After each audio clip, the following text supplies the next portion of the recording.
You found the Live Local Marketing Podcast, where business owners share their knowledge about what's working in the market today. No fluff, just their experiences and stories from people who are making it happen. And if authentic, practical marketing resonates with you, be sure to visit livelocalwarmmarketing.com and learn to grow your business on warm marketing referrals. Now, on to the show. Welcome. Thanks for joining us here today, the Live Local Marketing Podcast. And we are with Roy Coughlan, and he is our Irish. I love starting my morning off with some Irish. Sir, how are we feeling here today? I'm feeling very good, and thank you very much for having me on the show. Absolutely. Let's do a little bit of background on you. So I'll read this and then we'll get right into the questions. So Roy is a seasoned serial entrepreneur. He's got an impressive track record of founding over 20 companies across 5 countries. He's a podcast host. He's successfully launched and driven 6 podcasts to the top echelons of the industry and is all consistently ranking in the top 5%, 4 of them reaching 0.5% of the top marketing. In addition to the podcasting prowess, Roy is a co-founder of BrainGym.Fitness, a platform dedicated to enhancing cognitive abilities and empowering individuals to optimize their mental performance. He's also co-founder of VA.World, where he specializes in connecting with clients with the perfect virtual assistants. And today we're going to grill him on some marketing questions that revolve around his podcast. Sir, are you ready? Absolutely. As an entrepreneur, what would you consider to be your first win? It's strange, but I started very early. So I started at 9 washing cars. And cool. When I was 11, I did newspapers. And with the money from that, at 14, I bought a lawnmower. And I remember one day making £100. It wasn't euro at the time, it was Irish money. Mm-hmm. And I was thinking, ooh. So for me, that was kind of like, hey, you can make good money working. So you moved your way up. So after I'm curious now. So once you did the lawn mowing, would you go from there? Because you're 14. The school system is a little different, but you're like middle school, high school. Like, did you take that to the next level, take it to the next level, or what'd you do? I kept doing the newspapers, and then I went through college. But around 18, I was buying and selling motorbikes. So I don't know, it was like 17 or 18 when I got my first motorbikes. Really enjoyed motorbikes. I was biking for about 5 years. But then I kind of saw, hey, buy a bike, spray it up a bit, or fix the wiring and sell it for a couple of $100. So I was doing that for a while. And then I studied construction economics and management. And and when I got out, it was 93 when I finished college. And had a diploma, thought I'd walk into a job, and I had a pile of Dear John letters. So then I did construction site supervision with a government organization and got work experience from that. Then ended up working for a mechanical contractor for 8.5 years, worked my way up to contracts manager, and then worked with another contractor for 3.5 years as a regional manager, then moved to Poland and been working for myself ever since. Do the Polish people have a tough time with your Irish accent? Because America, we love the Irish accent. Do they struggle with it, or are they all right with it? Yeah, at the start it was kind of, you'd realize to start slowing down. And it's a kind of interesting thing as well, as I came across understanding business in Ireland and thinking it operates the exact same way. And I realized it doesn't. So if you're going doing business in another country, you need to realize that. Oh, that I never would have thought of that. That is fascinating. So as an entrepreneur doing all these different things you've done over the years, what do you consider to be your best habit? I suppose systemizing. I always was kind of into compressing things, kind of value your time and how can I do this faster? How can I do this faster? And, you mentioned the podcast. So like if I'm editing the podcast and I'm putting it out, I put it out on BitChute, YouTube, Rumble, and the audio at the same time instead of doing it later. So it's just cut and paste. And and then I do most of my recordings on certain days. So that way I'm getting more done and valuing my time and saying, okay, how can I do this faster? How can I do this faster? Cool. Always doing that with every business. Does that kind of go into that VA business that it seems like you're running as well? Do those go hand in hand where you create the system and that ties in with your VA really well? Well, a lot of it, so how that kind of came about is I was doing real estate at one stage, or not real estate, I was doing recruitment. So when the Polish were going to Ireland, I set up a recruitment. I got a recruitment license and I was placing people. So when I moved to Poland, I couldn't do that. I had to let that go. And I started through podcasting, I started using Upwork and Fiverr. But what I found is they'd start off good. You check the reviews, and then it's like after a month you're going, or with Upwork, I was getting screenshots. I was going, I see you're showing my website, but I don't see anything. And so then I kind of decided, okay, I can do this better. And it was like, how can people be looked after without looking over their shoulder to make sure it's done? So I was kind of like my own test pilot doing it with the shorts and all that, creating the shorts, posting it and everything, and just constantly improve it. So we have an office in Pakistan, and my business partner, like, she's got all the computers, all the people there. So we protect the passwords. So she's got the access, but only her. And because sometimes, you can have an admin with, say, YouTube and different things like that, but some you can't, or even with websites, because there's a lot of scammers out there. Sometimes someone will be doing your website, and then they go, oh, you want an extra page, or you want this, and their hand comes out. And if you don't give it to them, then they don't give you the passwords. So we just make sure that that's not happening. Yeah. And if we're doing websites, and this is just whoever you're dealing with, like, we teach them how to do it. So we're not saying, if you want to add this, if you want to do that, we teach them how to do it. Some people don't want that, but it's just, no matter who you're dealing with, it's very important, because your website is kind of like your front page for whatever business you're doing. And make sure you have control, even if you don't understand it, get access, and just have somebody over your shoulder that understands it, even if they're not doing it. That's good advice. So it's a lot of experience with a lot of practical tips and a lot of systems so far from you. So let's talk about truths. What is one truth you would wish everybody knew about marketing that they might not know? I could write a book on that. I write a book on that. We're gonna make you do one. We're gonna make you choose your favorite child. Yeah, exactly. Yeah. Well, like, what happens is you'll get bombarded with loads of people that will tell you what they're going to do, and a lot of people fall. So they'll go, "I'll get you lead gen. I'll do this. I'll do this." And a lot of them are looking for like $6,000. And I help people get on shows as well with the podcasting. And one of the guys, his marketing was just on Google, and they turned off the tap because he was helping people with anxiety. So Google didn't like that at the time. And he got caught so many times with people that were coming up saying, yeah, we'll get lead gen, we'll get lead gen. They always want money up front. So what I say to people is, I'm happy to pay a percentage, get them in as a partner. I've done that with people. I say, okay, I'll get you the leads. I'm not charging anything, but I'm taking a percentage of it. And none of them will do that. And I understand, like, I even say, hey, we can have a special Stripe account and everything, so you have full traceability. So if you full traceability, but be very careful with a lot of these people, because some of them, that's how they make their money. And they can even get recordings of people telling you how they've helped them and their buddies. So just be very careful, because if you're spending $3,000, $6,000, you want to get a good return on your investment and not go, that didn't work, let's try the next one. And I see people doing that the whole time. So be very careful with that. That's not easy too, because you need to give it some time for it to see if it works. But at the same time, so what do you do? Do you do like a 60-day window, like a 90-day window? Do you do a trial period with a company? Like, what do you suggest? Well, one is make the phone calls to whoever, because they might have testimonials that they'll allow you to talk to somebody. Yeah. Also, what I find is very good is Trustpilot. You go into Trustpilot or any of these review sites, because you'll see the truth there. Most people, they don't check these things. So go away and do your research or check, because rarely will somebody who's satisfied will write something. But when they hurt people, and if you see a 1.3 rating or something like that, or a 2 rating, just stay away, because they're getting a bad rating for a reason. Okay, that's good. All right.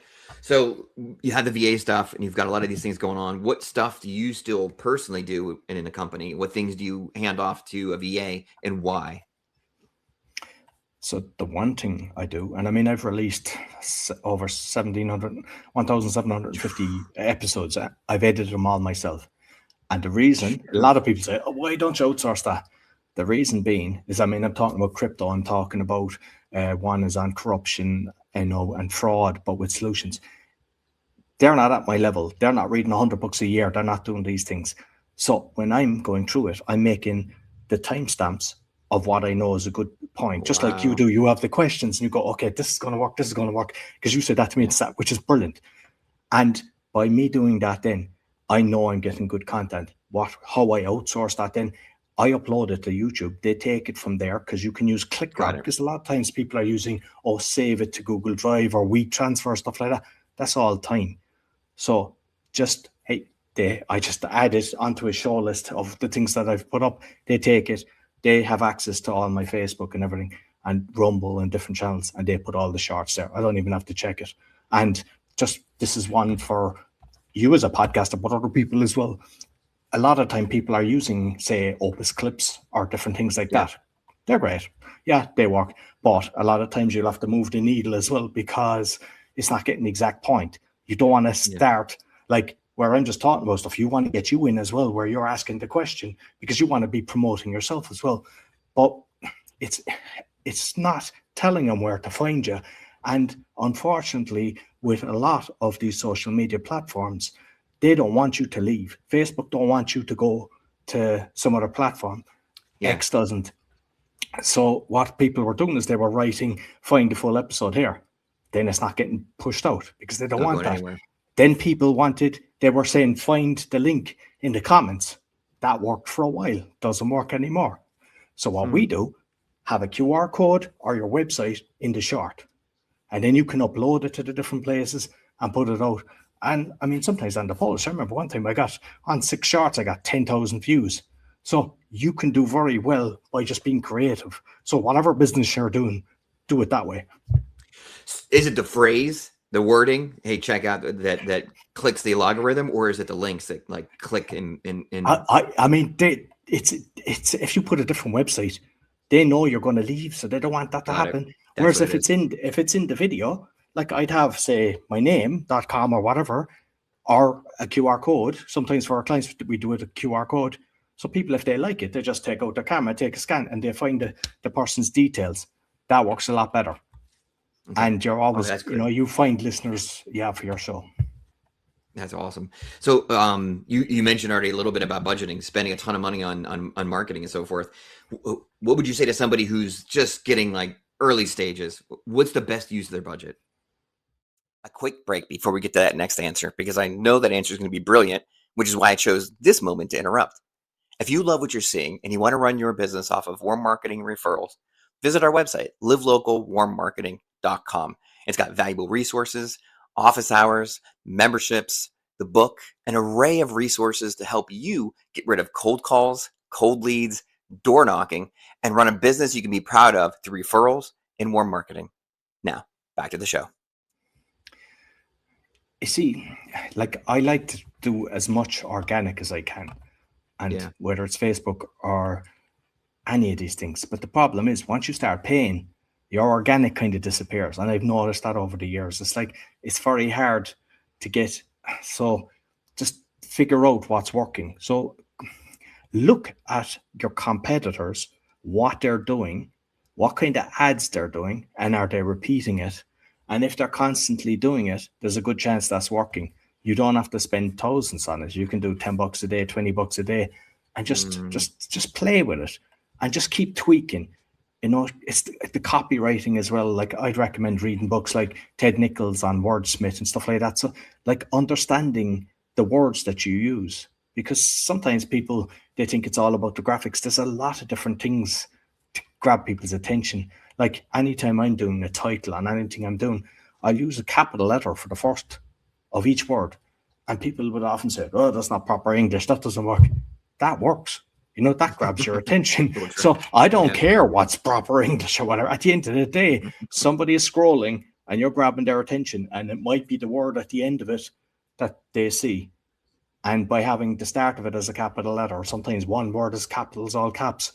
So just play around with it, and just like even say with the shows, look at the analytics, just constantly watch the things. Don't just wing it and say, I'll check it next month. Look at it daily. If you're tracking it, okay, I'm getting 100 people to look at this. Not one person clicked. You need to change it. You don't need to do a month to make sure that that's a bad, you just tweak it a bit and see what's going to make a change to it. Do you do a lot of this stuff still manually, or do you use any AI for your descriptions and titles and stuff? No, I use AI. I mean, I'm kind of building a lot. Like I'd go in and I'd say, okay, give me some title descriptions for this. I use another one that gives me graphics. So I actually went back and changed all the graphics, because before I used to be putting up the person. But like, if you put up my face, who cares? But if you have a graphic that represents what we've talked about, that's going to grab more people's attention. So, like, it's different. Like, sometimes a person likes that and they'll share it a lot, but very few do. I mean, you mentioned to me about charts and stuff like that, and which is brilliant. I'll do that. I offer that on people as well. But very few people accept that, which is strange, because you've people going around doing a podcast tour and they should be delighted at things like that. But they don't. They're just going on to the next one, the next one. They're missing it. So when you get it, and even like, this is another thing, not just for podcasters, but you tag the person. You know, you can tag them if people are happy for that. And then they engage. They go, thanks for having me on the show, whatever. A small little engagement. But what that does is it shows, like, say, LinkedIn or whatever, oh, there's a bit of engagement here. Let's blast it out to a few more. And by doing that consistently, yeah, some platforms work. Like, I was at one stage asking all people coming on, which platform do you like? Everyone navigates to something. Like, Instagram didn't really work for me. You know, I just doing it. I have to chat. I never got, I think 500 is the max, but some people get thousands on it. Some people on LinkedIn find what works for you and put all your energy, instead of, unfortunately, no matter what, whether it's a podcast or a business, most people, they're on 10 of them and they're not really on any. Awesome. So specialize on one, read a book on it, understand it. And when you have that working for you, then go on to the next one. Don't just be blasting out. You have, unfortunately, with most of these social media, you have to engage. And when you're engaging, giving thumbs up, like, put it this way, you might have been on, say, TikTok and looked at 100 videos. You might have liked 10 to 20% of them. Did you give them any a heart? We don't. We think that people, see, so even on, like, yeah. And how I realized that worked is, my son was on YouTube because he was getting into magic, but it was connected to my account downstairs. And every time he watched the video, the guy at the end was saying, give us a thumbs up. And I saw him reaching for doing it. My subscribers went way up. And I was like, oh, this is interesting. They're rewarding you for engagement. So if you're on TikTok or you're on one of these platforms, try to get into the habit, because we want it. You want people to give you a thumbs up on your different social media. And then you're thinking, what's wrong? I didn't get much on that. But it doesn't mean they don't like it. So don't take it to heart either. But if you concentrate on one and start giving a thumbs up, because sometimes people see, oh, Billy gave me a thumbs up there. I go in, I'm going to give him a thumbs up, because I've noticed that. People reciprocate.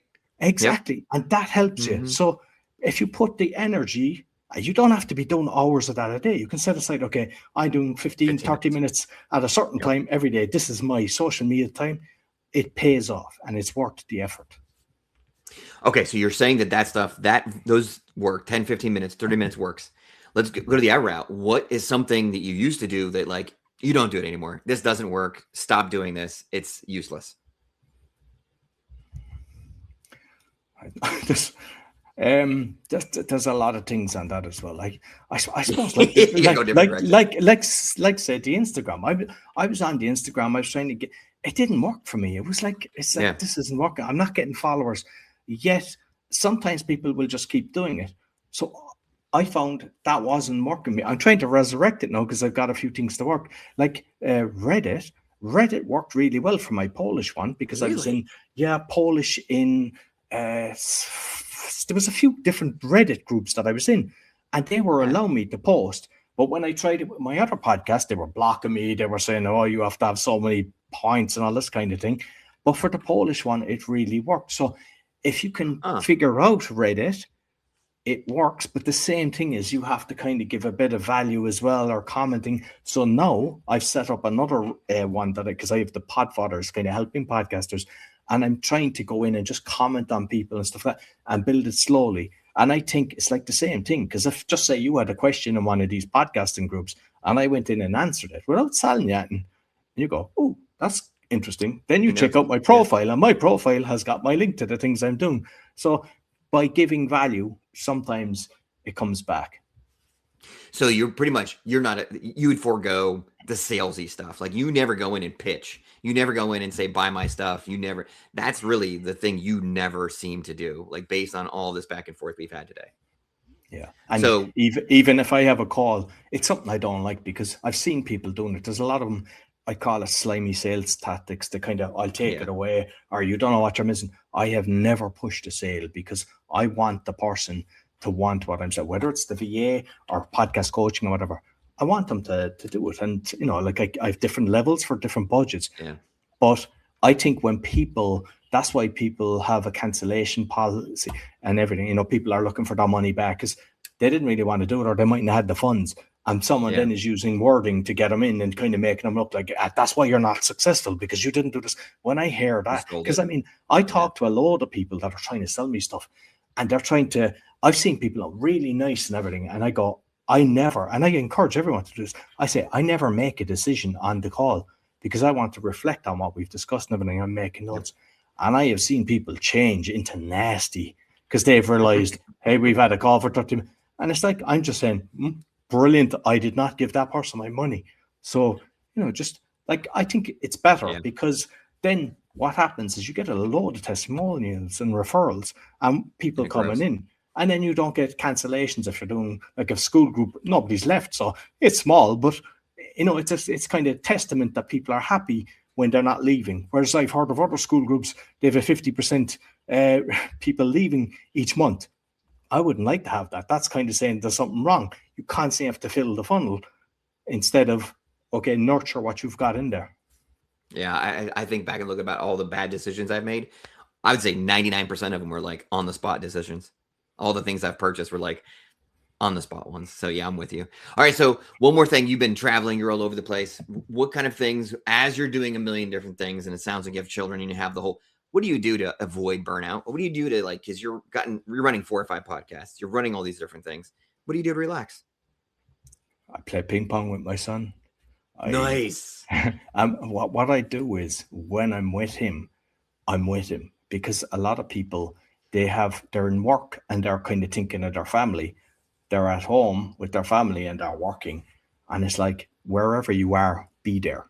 Make sure that you're totally present. So my time for my podcast is there. I block up my time when I'm collecting my child, when I'm with my child, when we're doing things, and that way you avoid burnout. And like even recently, I've realized I was even working much because an accident. I fell and I fractured my spine and Jeez. yeah, and my vertebrae and my pelvis. I'm wearing a brace at the moment. I don't know. Can I use so I have to wear this for about Dang, 6 weeks. man. But what I've realized is, time has slowed down a lot. I thought time is just flying. What's happening in the world? Time seems to be going faster. And it was like that.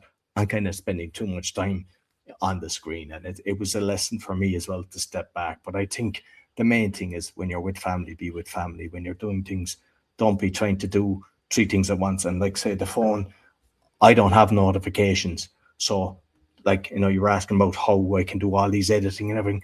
If there's no beep, that's grabbing my attention. If I'm doing something, I'm there and getting Good. it done. Then I take time to do something else. So I think, and most people, when you hear the beeping, yeah, you have to Yeah. stop that. Do you still do any bit of traveling? You're doing work in multiple countries. Do you ever go to those countries and visit them and do anything like that, or is it all Zoom, or what do you do? Well, I mean, I love to travel. It's so like last year I toured Spain, just went around to Oh, cool. yeah, Alicante, Madrid, Barcelona, Valencia, and things like that. I just love to go to different countries, so I'll always make sure, yeah, to visit new places. And yeah, it's I think it's important to have breaks, and I've seen that as well. Like if you can have, instead of just having like say 2 weeks a year, kind of quarterly, have a weekend away and stuff like that. Make sure you're rewarding yourself. Like sometimes Mm, people say, when I get to X amount, I'm going to buy this car. Have little rewards for yourself. That when you get a certain number, just say, okay, I'm going to reward myself. Whether it's just going for a nice meal or doing something, have little rewards because we're living daily and you have to kind of look back every day. Hey, am I happy with what I've done today? Instead of planning for the future, you think when I get this, I'll be happy, and that never happens. So just just do it. live in the moment. All right, that's amazing. Before we get to your business, you and I could probably talk for a while because you and I are very similar in the sense that we're doing the things, getting our hands dirty, and then building systems from the things that we're learning as we know what works and what doesn't work, and constantly analyzing. So we're really that we're very similar in that way. But as we head out, let's have you do the outro. You talk about your business, and then how can people get a hold of you? Yeah, so I mean, we've mentioned the podcasting. So I help people start a podcast, or if they're existing podcasters, improve their show. I also help people do a podcast tour. So if they want to go on a lot of shows, that's something that I do. And a few months ago, I set up the school group. So I've got a podcasting community. So it's school/Podfather. And with the virtual assistants, same thing. We actually meet with people, we talk to them, find out what they want. We usually do packages as opposed to, hey, you have a VA for X amount per hour, which we can do as well. But I think people prefer our packages, so they're not watching over their back to make sure we're doing it. They know exactly what the plan is. They'll find that on va.world. They'll find everything about me, my name, roycoughlan.com, and they'll find all the 6 shows, everything I'm doing. All right. We appreciate you today. All the systems you have in place and how it all aligns very nicely is really impressive. So we appreciate your expertise, and thanks for joining us today. No, thank you very much. And what I would just say to the listeners is make sure you give Billy a thumbs up, a 5-star rating. Yeah, that's right. Share with your friends. It really helps. So please do that. It's funny, like halfway through, I'm like, I'm going to have to do that at the end of this episode. And then you beat me to it. I totally forgot. I have to add that to my episodes from now on. Make sure you get a like and subscribe if you love what you're hearing. Especially, I don't think all my guests will have a nice Irish accent, but some of them will. So we'll see. Anyway, yes, like and subscribe. Thank you, Roy, for everything. And we'll see you next time.